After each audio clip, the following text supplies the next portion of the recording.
Olá, estamos aqui para mais um Rosilma Roldan e os Jovens Pensadores.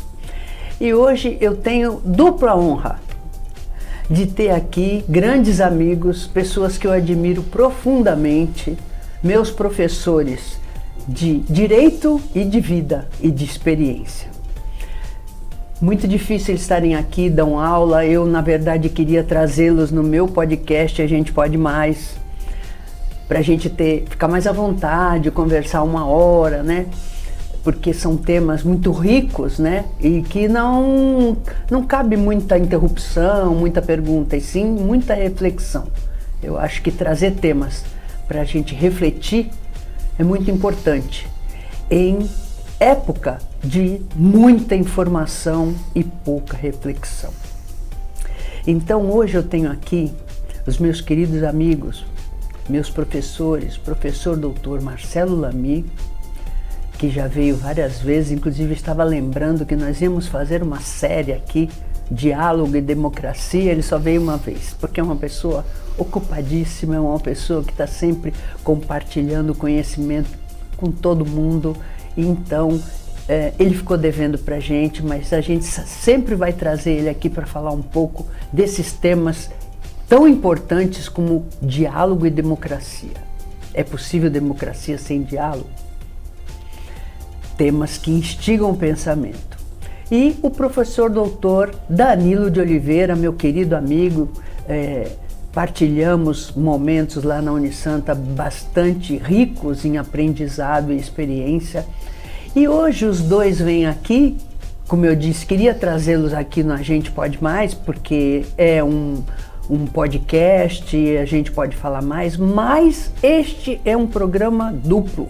Nós vamos fazer aqui um programa que vai passar metade hoje e a outra metade que nós vamos gravar, nós vamos fazer a semana que vem. Já que eles não podem, porque eles dão aula, não podem vir aqui no horário que a gente faz o podcast ao vivo. Talvez nas férias a gente possa fazer aí em dezembro um podcast com eles. Eu fico devendo para eles.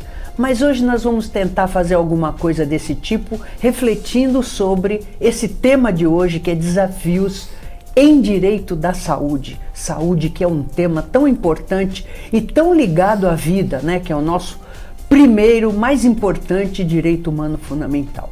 Então, passando aqui para eles, boa tarde, meus amigos. O programa é de vocês. Escolham os temas, falem quais são os principais desafios e como é que a gente faz para levar isso para a comunidade científica. E aí temos os nossos congressos, que eu tenho a honra de ter ajudado a organizar o primeiro e sempre tenho participado de todos e estamos indo para o 6º. Professor Lamy, professor Danilo, o programa é de vocês. Obrigado, Rosilma.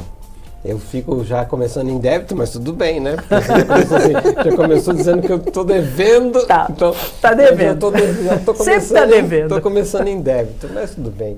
A gente vem com muito carinho nesse programa, sempre temos um carinho especial por esse programa, antes mesmo de se chamar Rosilma, né, de se chamar Jovens Pensadores. Estamos aqui em várias edições, tivemos a oportunidade de estar aqui e é uma honra muito especial.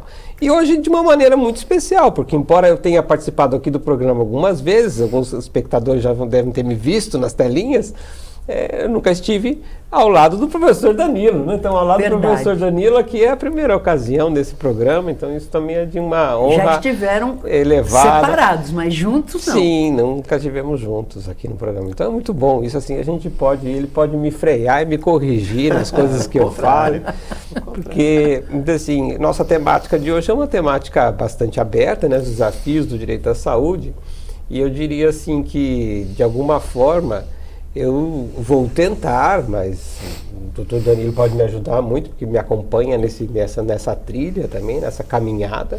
Vou tentar apontar alguns desafios que o direito à saúde, o direito da saúde vive em nosso país e que eu tenho a satisfação, a vivência pessoal de acompanhar até porque estou envolvido num programa de mestrado em Direito da Saúde há 8 anos, né? Então é uma caminhada com vários estudos desenvolvidos da nossa parte como professores dentro deste mestrado e também de acompanhando projetos de pesquisas dos nossos discentes, mestrandos e mestres, né?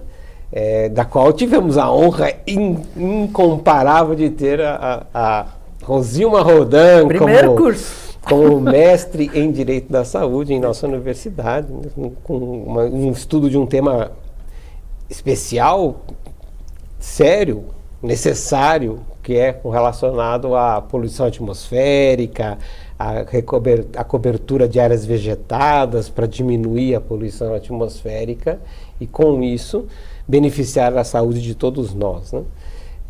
Mas nós já passou pelo nosso mestrado, se eu não estiver enganado no meu número, porque essas coisas a gente sempre precisa de atualização, se eu não estiver enganado, hoje está defendendo o número 108, 78ª mestre, hein? Hoje à tarde estará defendendo no nosso mestrado. Então nós temos já 108 temas muito bem trabalhados, profundamente trabalhados dentro do nosso mestrado, que de fato mostram grande parte dos desafios que o direito da saúde transita no direito da saúde, que nós precisamos de alguma forma resolver em nosso país, né? Todos nós, não é preciso falar para a população, não é preciso falar para nenhum espectador, nem para nenhum pensador, que todos nós precisamos da saúde. Então nós precisamos, o direito à saúde é algo muito intrínseco, básico de cada um de nós. E a questão é que para que nós tenhamos o direito à saúde, nós precisamos de um sistema que nos ofereça as condições adequadas para vivermos em ambientes saudáveis, nesse ambiente, né, de moradias adequadas, alimentação adequada, um trabalho decente, não estafante, o descanso, uma hora de lazer, o convívio social que é tão rejuvenescedor, né, quando a gente senta ao lado com os amigos, vai tomar uma cerveja, que seja, mas isso é tão revigorante, faz bem para a nossa saúde todo esse conjunto de condições. E não só isso, mas o enfrentamento dos nossos adoecimentos, as nossas enfermidades. Aí se pensa no sistema de assistência à saúde. Então, quando a gente fala de desafios do direito da saúde, nós estamos falando praticamente da vida nossa vida. Porque se pensar onde nós moramos, onde cada um de nós acorda, né? Quanto tempo dormiu, levantou, tomou que tipo de café da manhã, pegou que transporte para ir para o trabalho. Como é que foi a minha relação de trabalho? Foi decente, foi saudável, foi enriquecedora, me deixa feliz? Tive intervalo para fazer o almoço? Quando eu terminei a jornada de trabalho, eu tive um espaço para ter a minha vida pessoal fora do trabalho? Tive o meu convívio com os meus próximos, meus queridos entes familiares? Assim, tudo isso é saúde. Assim, a nossa vida do despertar ao adormecer e enquanto estamos adormecidos é direito à saúde. Então pensar naquilo que mais precisamos enfrentar de obstáculos, de superações, de necessidades de melhoria para a nossa vida é um pouco da meta global do nosso mestrado em Direito da Saúde, das pesquisas feitas por nossos mestrandos, e espero que em breve doutorandos também. Então, é esse o propósito. Esperamos ansiosamente. Né? Espera, né? E o professor Danilo me acompanhou nesse percurso, né? O professor Danilo, ele não só é um professor da universidade onde estamos, está o nosso mestrado, há mais tempo do que eu, é verdade, professor lá da universidade. Se formos falar nas versões antigas, ele é meu decano, né? Então ele é mais antigo do que eu na universidade. Descobriu. Mas dentro do mestrado, eu tive a honra, né, de ter o professor Danilo me colaborando nas disciplinas que eu ministro no mestrado, me auxiliou, e com aquela tranquilidade, né, de que eu podia deixar a mão na mão dele, que ia ficar melhor do que eu ministrando, né? Então ele acompanhou também, de certa forma, esses desafios que nós vivenciamos no dia a dia do mestrado. Há 3 áreas, basicamente, que nós trabalhamos, 4, na verdade, que nós trabalhamos dentro do mestrado, que a gente pode destacar. E aí o professor Danilo fica à vontade também para me ajudar a explicar vamos dizer, as grandes temáticas, né? A temática do direito internacional da saúde, ao qual o professor Danilo me ajudou muito nesse processo, nessas pesquisas, investigações e discussões dessa temática do direito internacional, o que também se fala em regimes internacionais de proteção, porque nós temos uma série de buscas, até recomendações normativas, de atuações do Estado, feitas pela ONU, feitas pela Organização Mundial da Saúde, feitas pela Organização dos Estados Americanos, feitos pelos organismos internacionais. A OIT, a Organização Internacional do Trabalho, fala muito de normas de segurança do trabalho. Então nós temos todo um conjunto de discussões relacionadas ao direito internacional que são de uma relevância ímpar, porque fixam padrões que de alguma forma nós conseguimos consensuar, chegar num consenso mundial. Veja, não é fácil fazer o consenso mundial, porque você está falando você está colocando numa mesa de consenso mundial para ficar bem claro para o espectador que escuta, você está colocando os palestinos e os judeus, sim, né? Uma mesa de negociação internacional chega a uns consensos mínimos. E esses consensos mínimos fixam como deve ser o Estado, o que o Estado deve fazer com relação à saúde, como os particulares devem se comportar com relação à saúde. Padrões maravilhosos. E se a gente seguisse todos, eu acho que todos nós teríamos uma saúde linda e maravilhosa. Para dar um exemplo, o padrão fixado pela Organização Mundial da Saúde de prática de atividades físicas, que fracionou por faixas etárias, as crianças, os jovens, os adultos, os mais idosos, quanto deveria praticar de atividade física todos os dias, pensando em tempo que deveria ser dedicado. Se nós preparássemos o sistema como um todo para acolher essa recomendação, não estaria acontecendo o que infelizmente está acontecendo nas escolas, que estão retirando a educação física, que estão tornando a educação física uma opção. A pessoa pode jogar xadrez ao invés de fazer educação física. E isso tem um impacto global. Impacto global, que é o impacto de você não seguindo algo que a ciência apontou como adequado para a melhoria de todos.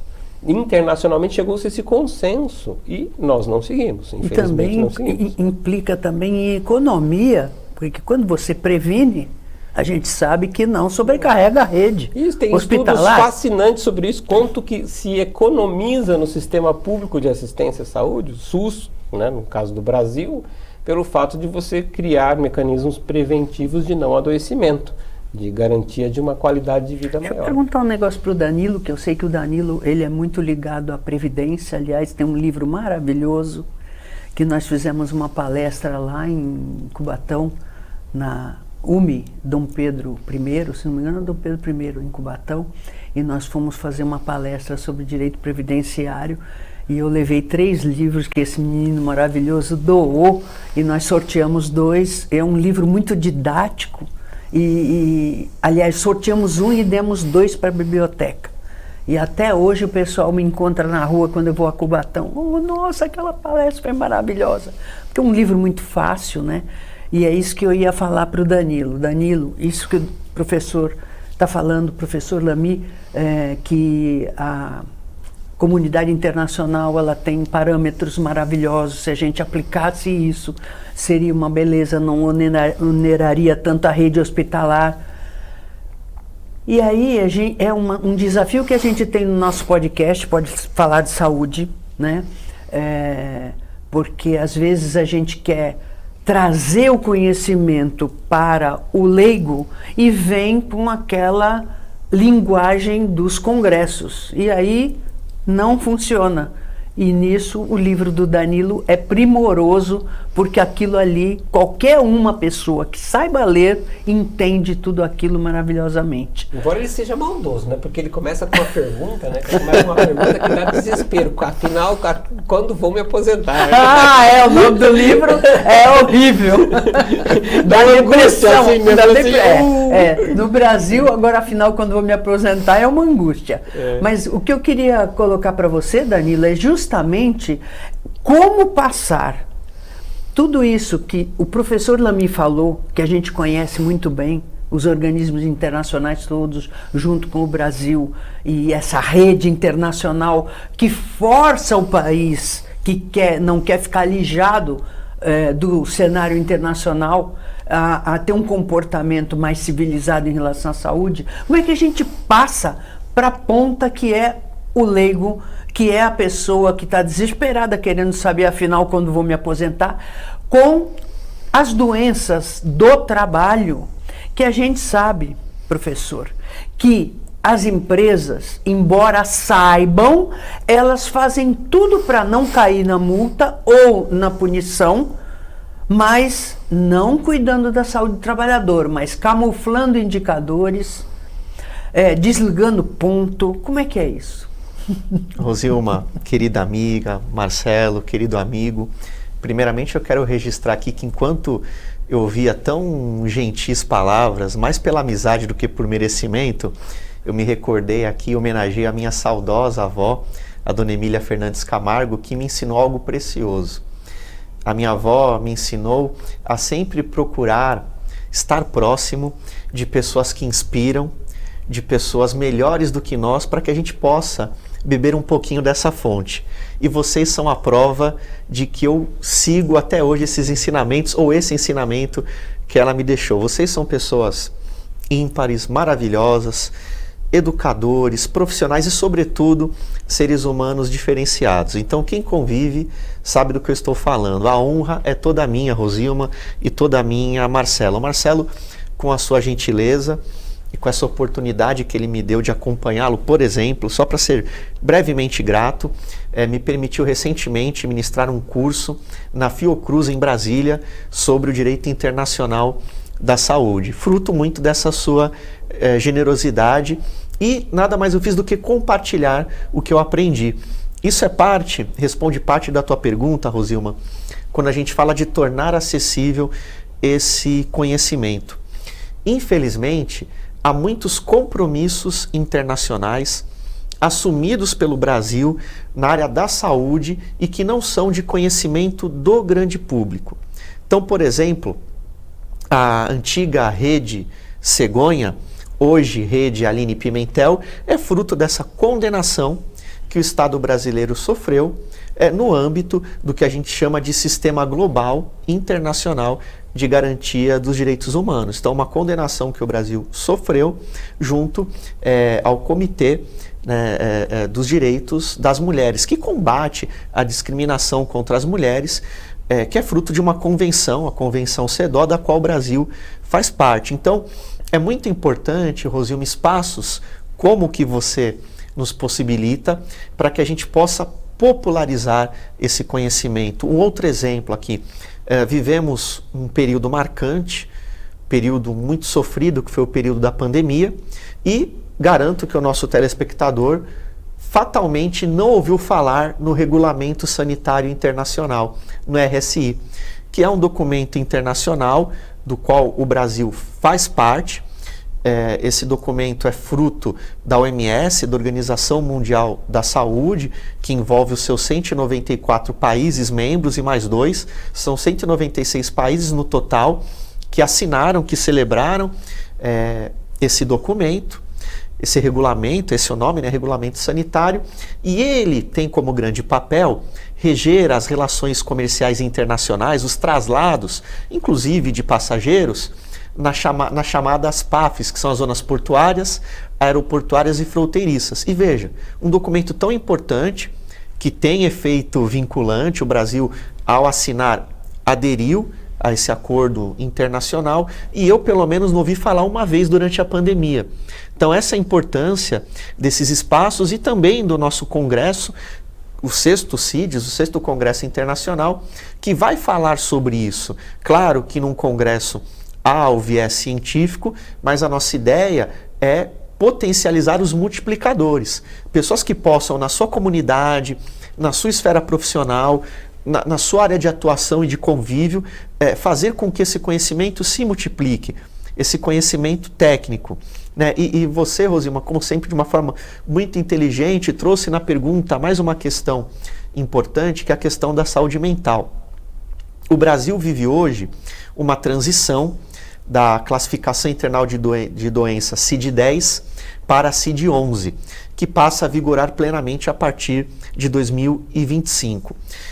Uma das grandes novidades que a CID-11 traz em relação à CID-10, né, que está aos poucos se despedindo, foi expressamente reconhecer o burnout, aqui no bom português, a síndrome de esgotamento, como uma doença profissional. Qual era o preconceito que havia, que ainda há, na CID-10? O burnout, ou o esgotamento, ele é atribuído à própria pessoa, como uma característica dela, como uma predisposição genética. Culpabilizando a vítima, isso aí é uma cultura que a gente tem. E não se reconhecia a vinculação com o meio ambiente do trabalho, sendo que, cientificamente, essa correlação do esgotamento com o meio ambiente do trabalho, peguemos aí professores, por exemplo, você, minha amiga professora, meu amigo professor da rede municipal de ensino, sabe muito bem o esgotamento que traz, não apenas a jornada dupla, aquelas reuniões em que muitas vezes essas profissionais estão ali almoçando, fazendo o seu lanche durante as reuniões pedagógicas, durante o traslado, nos ônibus, a questão de muitas vezes incorporar os problemas da comunidade escolar, pressões políticas que a gente sabe que existem, ainda mais em anos como esse, de eleição, mas a questão é que com a CID-11 se reconheceu a síndrome de esgotamento como uma patologia inerente ao meio ambiente do trabalho e todas essas condições que estão ligadas a ele. Né? Tivemos aqui no Brasil um período de muitos assaltos a agências bancárias, hoje até por conta da tecnologia, muitas fechando, mas tivemos muitos bancários com a síndrome de esgotamento por conta dessa violência, dessa insegurança pública. Hoje, o que nós temos no aspecto normativo? O reconhecimento. Qual é o desafio, já que essa é a nossa temática? É acabar com o preconceito dos próprios profissionais, aqui com todo o meu respeito e admiração pelos médicos, pelos profissionais da saúde, que muitas vezes eles próprios têm o preconceito em diagnosticar aquela relação do esgotamento com o meio ambiente do trabalho. Vou te fazer uma pergunta. Preconceito ou medo de retaliação? Os dois. Os dois. Um preconceito com as doenças mentais, infelizmente, há pessoas que se utilizam. Há pessoas que se utilizam desses laudos, desses documentos para fins fraudulentos, que acaba prejudicando quem realmente é acometido. Então há um preconceito de quem é de fora, que acha que depressão é brincadeira e é tristeza e não é. Há diferenças muito grandes e que precisam considerar realmente o esgotamento, e isso é fruto eventualmente não de uma, mas de várias consultas, de uma investigação mais profunda, mas que é importante reconhecer ou descartar esse vínculo pelos reflexos jurídicos, pela proteção trabalhista, pela proteção previdenciária, enfim. Então, a importância, né, Rosilma, pela tua pergunta, e por favor, professor Marcelo, me corrija se eu estiver equivocado, a gente conseguiu trazer aqui 2 exemplos da relevância do regramento internacional. E eu queria complementar, por favor, porque é bem a ideia para entender a temática, né, do desafio. Assim, nós cumprimos uma parte do desafio. Do ponto de vista internacional, nós estamos seguindo a mesma lógica, assim como a classificação internacional de doenças passou lá para o meio ambiente do trabalho, a questão do burnout. Também hoje, na Previdência, se reconhece o afastamento por burnout, que demorou um tempo também para se conquistar, porque quando o máximo que você conseguia era um rótulo de depressão, né? Afastamento por causa da depressão. Hoje já se reconhece no sistema. Aí quando você dá um diagnóstico de depressão, então está transferindo para a vítima a responsabilidade. Então ela Também. já tinha problema genético, ela já tinha problema anterior, desde pequena ela tinha já esse problema meio triste, meio não sei o quê. Quer dizer, afastando a responsabilidade do empregador, ambiente de trabalho. A gente e tudo de um mais. lado conquistou, não totalmente Sim. ainda, mas de outro lado também é preciso perceber o seguinte: o desafio ainda não está completo. Porque o desafio verdadeiro que se quer, até do ponto de vista internacional, é a eliminação das condições laborais que geram o burnout. Ou seja, não deixar que isso aconteça. O que a gente não quer é dar só o benefício de tutela ao adoecido. A gente quer dar a tutela para todos, para que ninguém chegue a ter este burnout. E nós ainda não enfrentamos. Não enfrentamos na esfera pública, não enfrentamos na esfera privada. Porque na esfera privada, mesmo um exemplo de escolas, é marcante. As escolas na cidade de São Paulo, por exemplo, que é um ambiente muito competitivo, as escolas privadas funcionam à base de um regime de competitividade exacerbada, de chibatas, e a mesma coisa que acontece lá. Na hora do almoço tem que fazer as atividades que vai ter que fazer, continuar à tarde, não tem intervalo, é cruel. Isto gera burnout em todos. Inclusive, isso que você está falando é importante, Lamy, pelo seguinte: na área da educação, e nós conhecemos muito bem essa área, né, a área do direito e a área da educação, que é onde a gente transita, e o direito, e não estou dizendo só o direito, a maioria das profissões são assim, uma competição muito grande. E essa competição, ela é ensinada para a gente quando a gente entra na escola. Porque o ambiente não é... Hoje se tenta modificar isso um pouco. Quando eu frequentei a escola, que era o primário, o ginásio, que hoje é ensino fundamental 1 e 2, tinha uma fitinha que a gente usava, amarela, verde e vermelha. Então você punha, o nosso uniforme era branco, do grupo escolar, então aquela fitinha você punha, todo mundo sabia na escola, quando você desfilava com ela, se você era um aluno nota 10, se você era um aluno nota 5, se você era um aluno que estava para ser reprovado. Porque agora me lembrou a fitinha, o símbolo lá nos judeus, lá dos nazistas, que punha aquele, né, Então, nós crescemos com essa cultura da competição, né, e não da cooperação. Então, quando a gente coopera, a gente fica cooperando, mas olhando para o outro para ver se ele não está cooperando mais que a gente e vai aparecer mais que a gente. Eu acho que isso empobrece demais. Empobrece as relações, empobrece os objetivos, né? E a própria aliança que tem que haver, por exemplo, no campo científico, né? Nos estudos científicos, que nós vamos ter aí o congresso agora em outubro, né? Dia 16 de outubro. O 6º Congresso Internacional de Direito da Saúde da Unisanta, que pretende-se que seja uma confraternização de teses e de pensamentos e de reflexões. E muitas vezes, às vezes, no próprio Congresso a gente percebe que tem gente que não está muito afim de confraternizar. Não criticando ninguém, mas criticando o comportamento que nos foi ensinado. Sim. E isso leva às síndromes de burnout, enfim.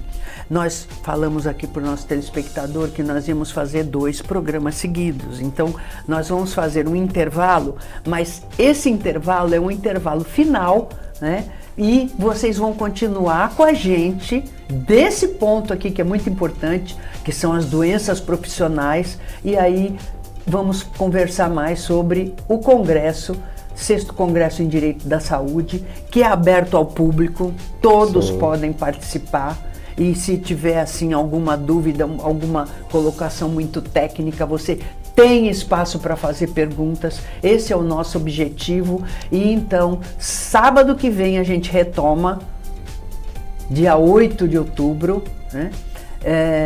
Para vocês continuarem com a gente conversando sobre isso, sobre o Congresso e sobre os desafios de a gente saber como evitar certas doenças e como os atores acadêmicos podem influenciar os atores de decisão, Voltamos sábado que vem, às 15 horas, com reprise segunda-feira, às 17h30, esperando estar com vocês novamente e também no nosso canal do YouTube Jovens Pensadores. Tudo que a gente fala aqui está lá para você assistir e rever quando quiser. Até o próximo sábado, se Deus quiser, continuação desse papo importantíssimo, hein? Espero você.